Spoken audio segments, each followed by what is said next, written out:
That morning I woke up to the sound of ocean waves instead of church bells.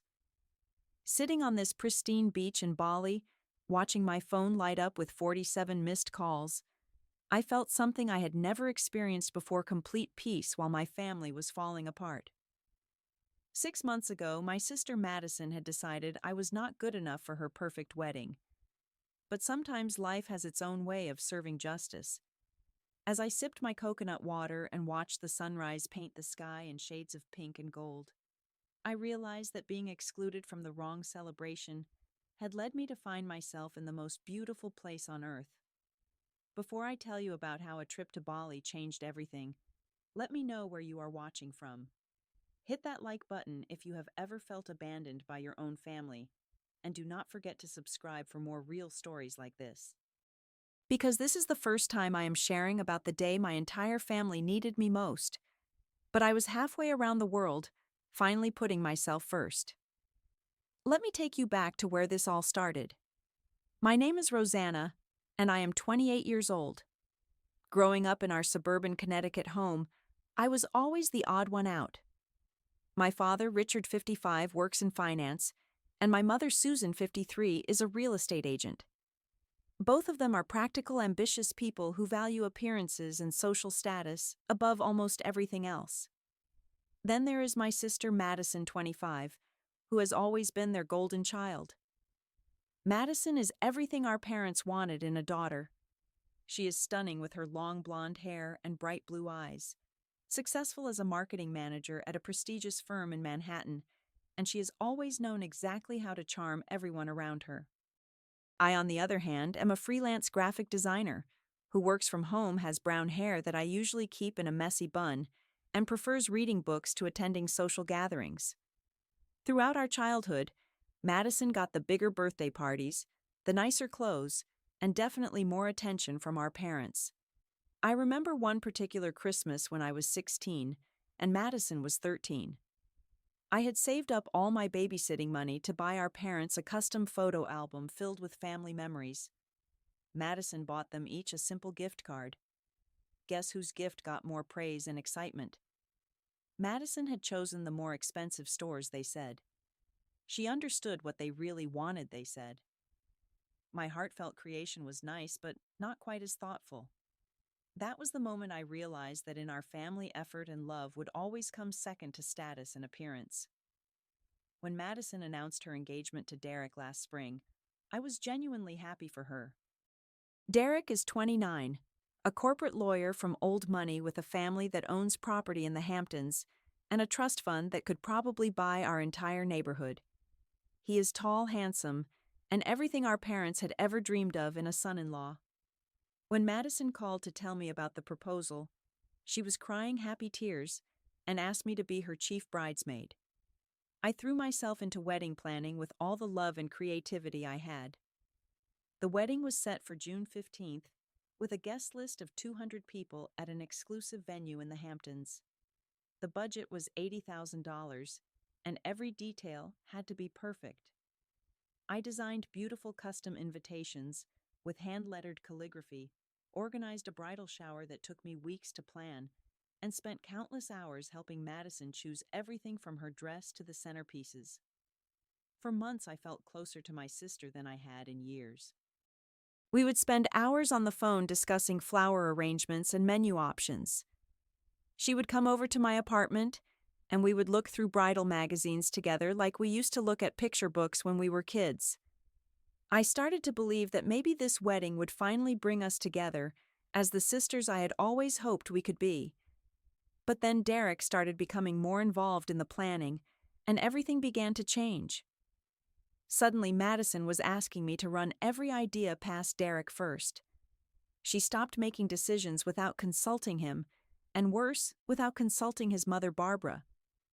Barbara is one of those women who speaks with a transatlantic accent that sounds fake, wears pearls every day, and has opinions about everything from the proper way to set a table to the appropriate social circles for young professionals. The first real warning sign came during a family dinner in March. Derek brought Barbara to meet us, and I could immediately sense her disapproval. She looked around our middle-class home with barely concealed disdain, commented on how quaint our neighborhood was, and asked me several pointed questions about my career prospects as a freelancer. When I mentioned that I was working on a logo design for a local bakery, she actually laughed and said something about how creative pursuits were wonderful hobbies. Madison, who would normally have defended me, just sat there quietly. When Barbara made a comment about how important it was for wedding parties to reflect the social standing of the families involved, I saw Madison nod in agreement. That night after Derek and Barbara left, I tried to talk to Madison about how uncomfortable the evening had been. She brushed off my concerns and said I was being too sensitive. Over the following weeks, I noticed Madison pulling away from me. She stopped calling as often, and when she did, our conversations were shorter and more distant. She started making wedding decisions without including me, and when I asked about details I thought we had already settled, she would tell me that Derek and Barbara had different ideas. The worst part was that our parents seemed completely supportive of this shift. They were so impressed by Derek's family background that they were willing to let Barbara essentially take over planning their daughter's wedding. The breaking point came on a cold Tuesday evening in March, 3 months before the wedding. Madison called me at 10 p.m., and I could tell immediately from her tone that something was wrong. Her voice was cold and formal, nothing like the warm, excited sister who had asked me to be her chief bridesmaid. She told me that after many discussions with Derek and his family, they had decided that I should step down from being the chief bridesmaid. In fact, I was being removed from the wedding party entirely. I would still be invited as a guest, she said, but Derek's family felt that having me in such a prominent position might not be the right fit for the image they wanted to project. I was stunned into silence for a moment, then asked her what she meant by the right image. Madison sighed and said that Derek's family moved in very specific social circles, and they felt that my freelance career and general lifestyle might not align with the tone they wanted for the wedding. Barbara had suggested that the wedding party should consist only of Madison's college sorority sisters and Derek's female cousins, all of whom came from similar backgrounds. When I asked Madison if this was really what she wanted, she paused for a long time. Then she said something that I will never forget. She told me that I had always been dramatic and that I had never understood how important this day was for her future. She said that Derek's family connections could open doors for her career, and she could not afford to have anything jeopardize those opportunities. She needed me to be supportive and understand that sometimes sacrifices had to be made for the bigger picture. I tried to remind her of everything I had done for this wedding. The months of planning, the money I had spent, the time I had invested in making her day perfect. I told her about the custom bridesmaid dress I had already ordered, the bridal shower I had organized, the bachelorette party I had been planning. Madison listened to all of this and then said that she appreciated my efforts, but this decision was final. When I hung up the phone, I was shaking with anger and hurt. I immediately called our parents, hoping they would be as outraged as I was. Instead, my father said that maybe it was for the best, and that this was Madison's day, not mine. My mother added that I should try to understand how important this wedding was for Madison's future, and that family sometimes meant making sacrifices for each other. I realized in that moment that I was completely alone. My entire family was willing to throw me aside for the approval of people who looked down on us. I had spent my whole life trying to earn a place in this family, and now I was being told that I was not good enough even for that. The next morning, I made a decision that would change everything. I went online and booked a 2-week trip to Bali, with my departure date set for June 14th, the day before Madison's wedding. I chose a resort in Ubud, surrounded by rice terraces and far from any major city. I specifically looked for a place with limited Wi-Fi and no television in the rooms. I wanted to disappear completely. I did not tell anyone about my plans. I simply left a note on my kitchen counter that said, "Gone to find myself where I am actually wanted." I arranged for my neighbor to collect my mail, put my freelance projects on hold, and packed a single suitcase with comfortable clothes and books. The flight to Bali was the longest journey I had ever taken, and every mile felt like freedom. As the plane took off from JFK Airport, I turned off my phone and decided that for the next 2 weeks, the drama of my family's life would exist without me. I was going to focus on discovering who I was, when I was not constantly trying to earn love that should have been freely given. The resort in Ubud was even more beautiful than the pictures online. My room overlooked emerald rice terraces that stretched to the horizon, and the only sounds were birds singing and wind rustling through palm trees. For the first time in months, I felt like I could breathe. I signed up for morning yoga classes, afternoon cooking lessons, and meditation sessions at sunset. On my third day, I met Emma, a 32-year-old solo traveler from Australia, who was taking a break from her corporate job in Sydney. Emma had the kind of confidence I had always admired, the ability to walk into any situation and make friends immediately. We bonded over our shared love of adventure and our mutual need to escape from lives that had become suffocating. Emma and I spent our days exploring temples, hiking through jungle paths, and having long conversations about life, family, and the courage it takes to choose yourself over other people's expectations. For the first time in years, I felt like I was having experiences that belonged entirely to me, unmarked by family drama or the need to prove my worth to anyone. On June 15th, Madison's wedding day, I woke up in my beautiful Balinese resort room and spent the morning on a temple tour with Emma. Because of the time difference, it was evening in Connecticut, which meant the wedding would be starting soon. I had turned my phone back on the night before more out of habit than any real desire to reconnect with the drama I had left behind. Around 11 a.m., Bali time, which was 11 p.m.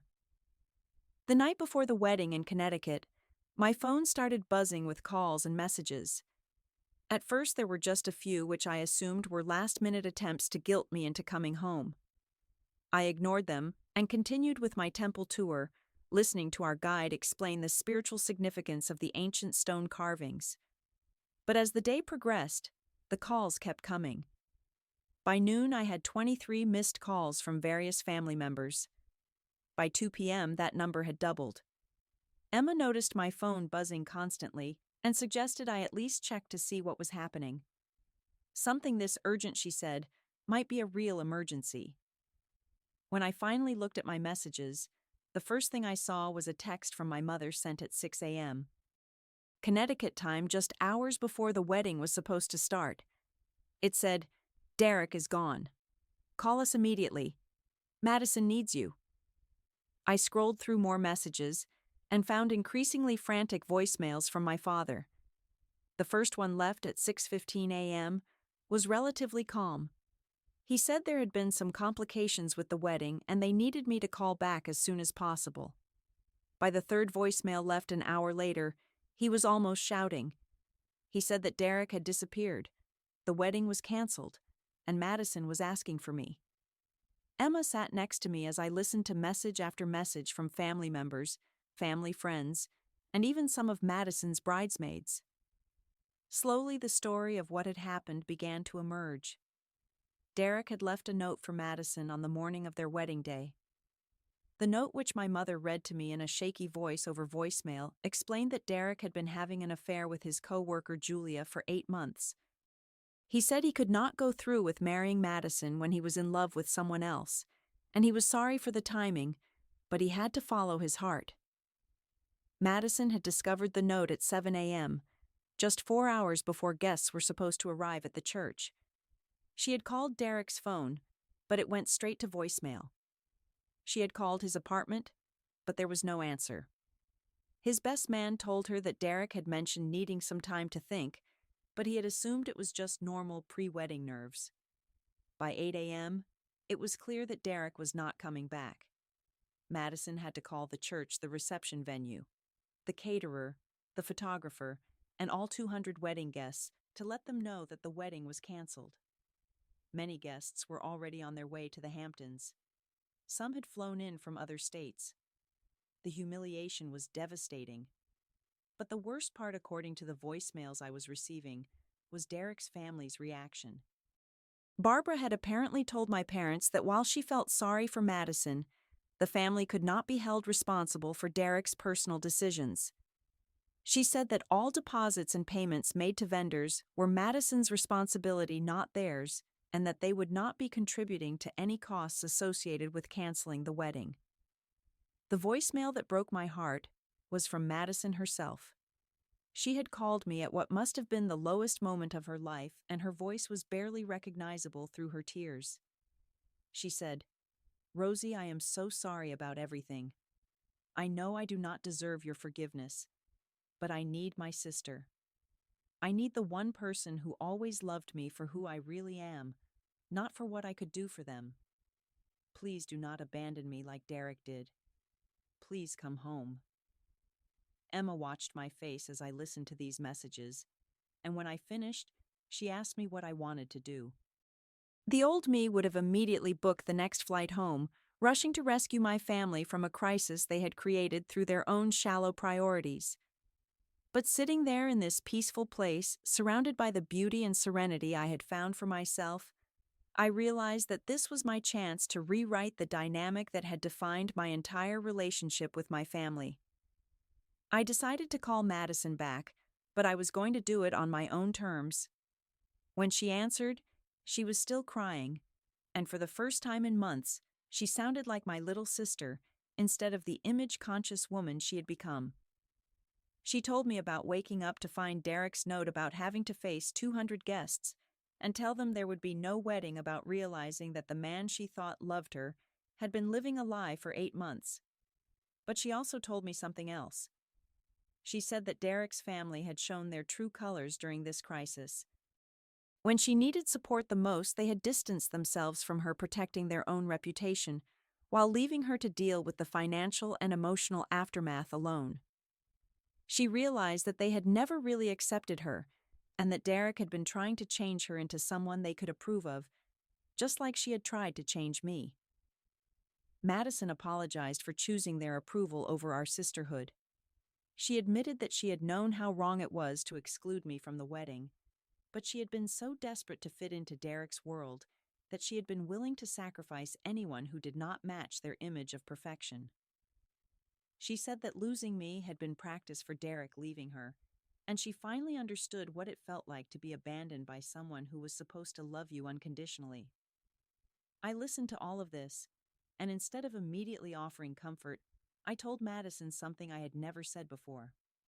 I said that I needed her to understand that love should not require anyone to make themselves smaller. I told her that I had spent our entire childhood competing for scraps of affection that should have been freely given, and that I was done with that dynamic. If we were going to rebuild our relationship, it had to be based on mutual respect, not just crisis management. After that phone call, I made a decision that surprised even me. Instead of immediately flying home to rescue my family, I decided to stay in Bali for the remaining week of my planned trip. But I also made another decision that would change everything. I told Madison that if she wanted to, she could join me in Bali for the rest of my stay. I explained to her that I had found something beautiful and healing in this place, and that maybe what she needed was not to go back to the same environment where she had lost herself, but to take some time to remember who she was before Derek and his family started reshaping her. I told her I would help her handle the practical matters of canceling vendors and returning gifts, but I would do it from Bali, and she would have to decide whether she wanted to join me or stay home and let our parents manage the aftermath. Madison was quiet for a long time, and then she said something that shocked me. She said she had never made a major life decision without consulting our parents, Derek, or someone else who supposedly knew better than she did. The idea of flying to Bali to be with her sister was the first thing that had sounded right to her in months. While Madison arranged her emergency passport renewal and booked a flight, I spent the next 2 days using my graphic design skills to help her handle the immediate crisis. I created tasteful cancellation notices for the remaining vendors, designed a template for returning wedding gifts with personalized thank you notes, and helped her draft emails to explain the situation to friends and extended family members. The work felt good in a way that wedding planning never had. Instead of creating something designed to impress Derek's family, I was using my skills to help my sister navigate a genuine crisis with dignity and grace. For the first time, my talents were being valued for their practical worth, rather than dismissed as frivolous hobbies. When Madison arrived in Bali 3 days later, she looked like a different person. The perfectly styled hair and designer clothes had been replaced by a simple ponytail and comfortable travel clothing. She looked exhausted and heartbroken, but she also looked real in a way I had not seen in years. Emma, who had extended her own stay to support both of us, suggested that we spend the remaining days of our trip not talking about Derek or the wedding or any of the drama back home, but instead focusing on rediscovering who Madison was when she was not trying to be perfect for someone else. We spent our days taking cooking classes, learning traditional Balinese arts and crafts, and having the kind of honest conversations that sisters should have, but that we had never made time for. During one of our sunset meditation sessions, Madison told me that she had always envied my independence and creativity even while she was criticizing them. She said that she had spent so much time trying to become the person our parents wanted her to be that she had forgotten how to want things for herself. Derek's abandonment had been devastating, but it had also been a wake-up call about how much of herself she had sacrificed to meet other people's expectations. We talked about our childhood and the ways our parents had unconsciously pitted us against each other. Madison admitted that she had always felt the pressure to be perfect to earn love through achievement and appearance, while she had watched me struggle to get any attention at all. She realized that neither of us had been truly seen or valued for who we actually were. On our last night in Bali, Madison and I made a pact. We agreed that when we went back home, we would support each other in setting boundaries with our parents and anyone else who tried to make us choose between family loyalty and self-respect. We decided that we would take regular sister trips, just the two of us, to maintain the connection we had rediscovered in this beautiful place.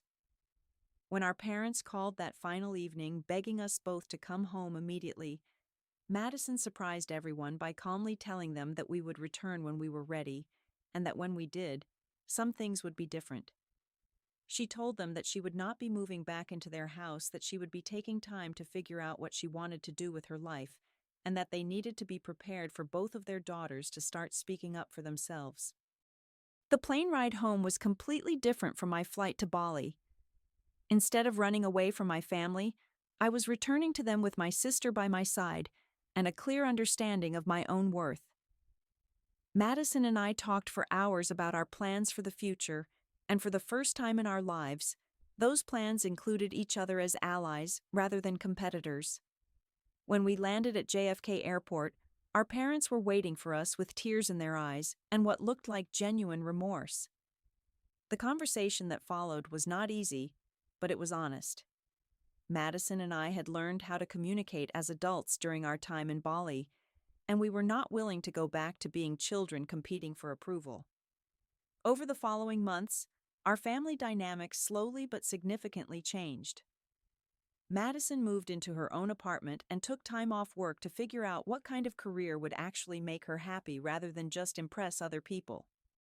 Our parents began attending family therapy sessions, where they had to confront the ways their favoritism and focus on appearances had damaged both of their daughters. 6 months after the canceled wedding, Madison started dating Sam, a high school teacher, who valued her kindness and intelligence over her social connections. Sam is nothing like Derek. He is warm, genuine, and completely uninterested in status or appearances.